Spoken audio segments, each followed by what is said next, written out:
Hey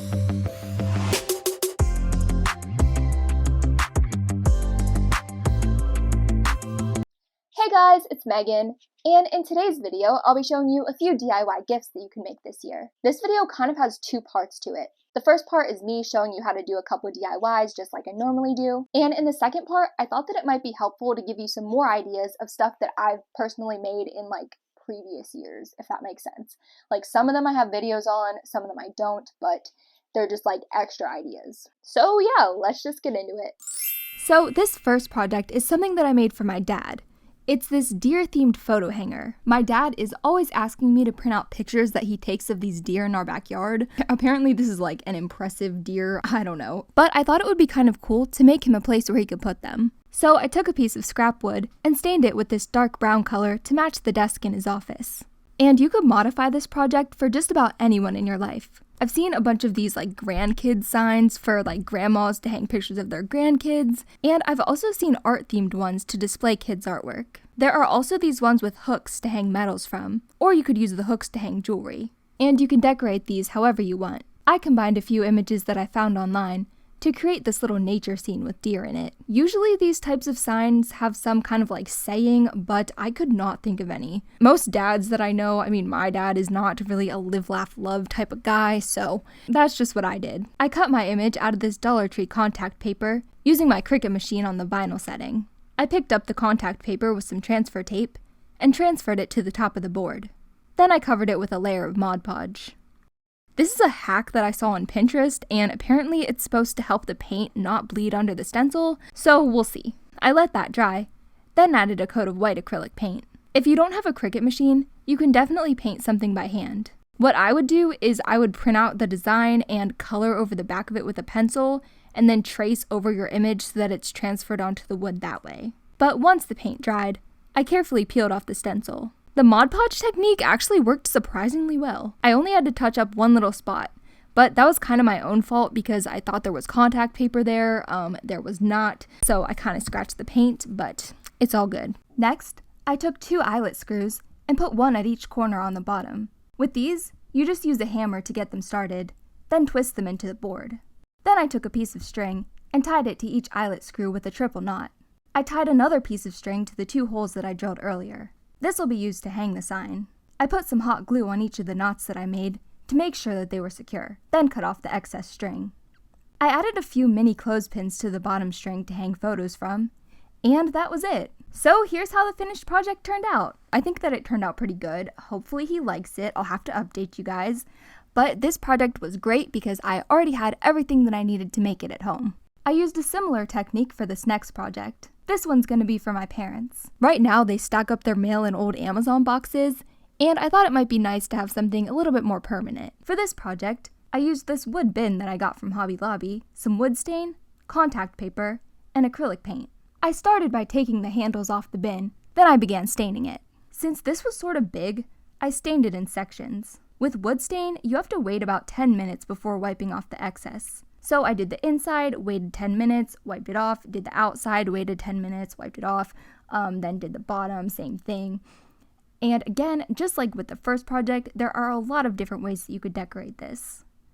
You could stencil on someone's last name, or do a monogram. Or maybe you could do some sort of Christmas theme and use it as a gift basket. I used the same contact paper technique that I did for the first project. I cut out the word mail for the front of the bin, and cut out this envelope design for the sides. And I learned that this technique definitely works better on flat surfaces.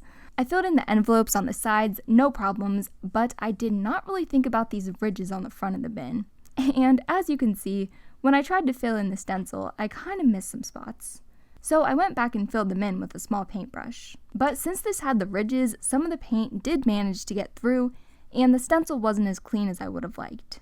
I used my Cricut weeding tool to scrape off any excess paint to the best of my ability. But if you're going to use this technique, make sure it's on a flat surface. It'll save you a lot of trouble. What I should have done was just make the word mail a little bit smaller so that it could fit in one section, but it's a little bit late for that. But that's pretty much it. I put the original handles back on, but I might end up doing something different with them. I'm not sure yet. Another project that I've been wanting to make forever are these lip gloss lockets. All you need is a locket and some chapstick.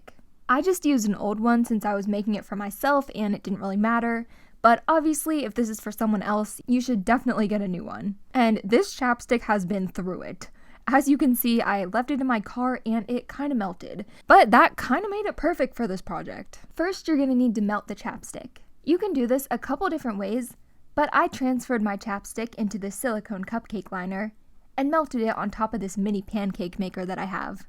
Of course, you could just put this in the microwave. What I would do is melt it for like 10 to 15 seconds at a time and keep checking it until it's melted. While I waited for that to melt, I opened my locket and taped it down so that it would stay level. And once it was all melted, I poured the chapstick into one side of the locket and let it cool. After it hardened, I used a Q-tip to remove any chapstick that ended up where I didn't want it.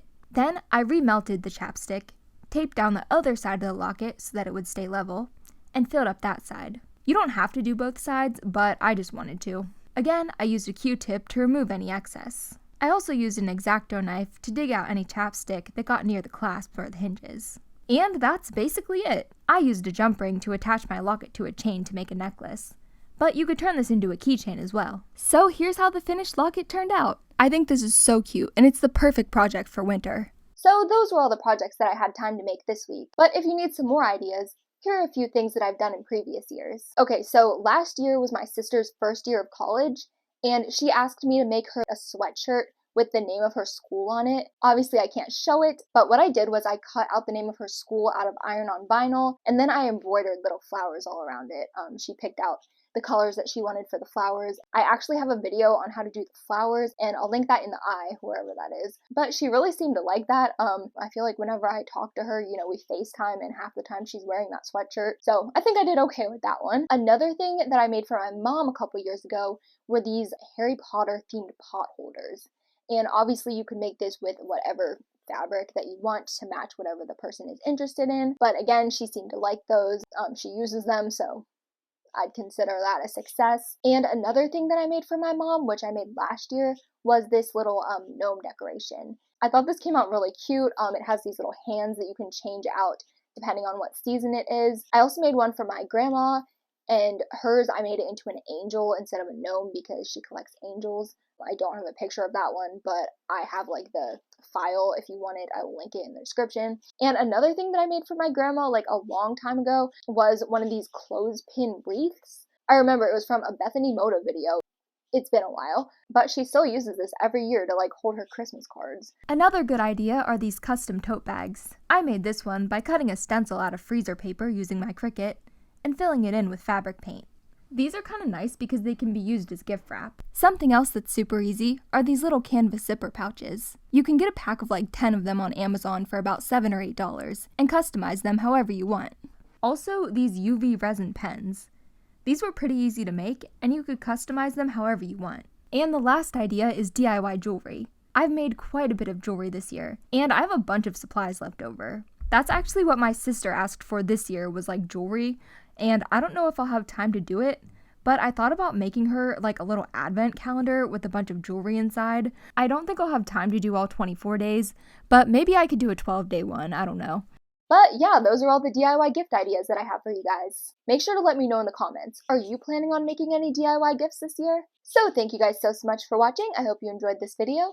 If you did, make sure to give it a thumbs up and subscribe for more videos just like this one. My merch, my website, and all my social media will be linked down below. I love you guys so much, and I will see you guys later. Bye!